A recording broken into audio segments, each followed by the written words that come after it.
dá pra esperar, só flores sem espinhos. Quando chegar a ponto de não saber o que fazer, se lembre de pensar que o melhor ainda está por vir. Não se iluda achando que tudo está mal.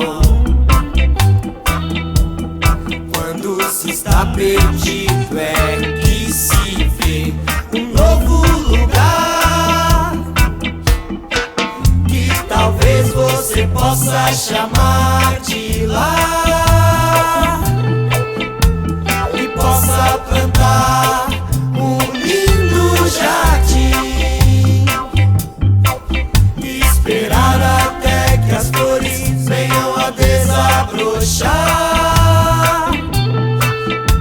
e os frutos comecem a te alimentar.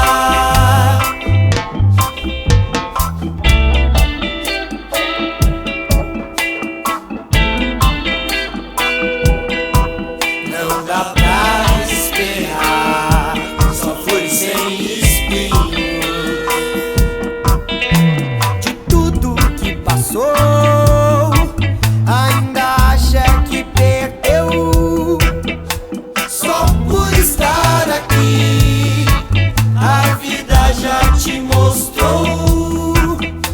Ganhar não é sempre ter mais, é fazer valer viver, às vezes sem entender o que foi como foi, que é como é, como sem saber.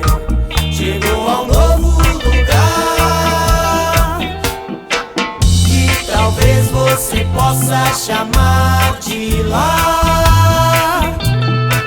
Encontrar o amor, se confortar quando a tempestade fizer barulho e te assustar, quando os medos da noite não te deixarem dormir. Um lar, um novo lugar que vai te fazer dormir, te fazer sonhar e te fazer sorrir, e te fazer sonhar e te fazer sorrir, e te fazer sonhar. Como no sonho de uma criança, só quem colheu também é quem vai plantar.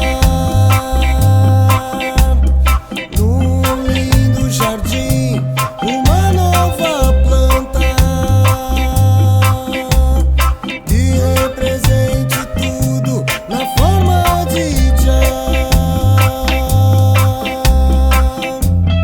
Como no sonho de uma criança, como no sonho de uma criança, só quem colheu também é quem vai plantar. Só quem colheu também é quem vai plantar. Num lindo jardim, uma nova planta, uma nova planta que represente tudo na forma de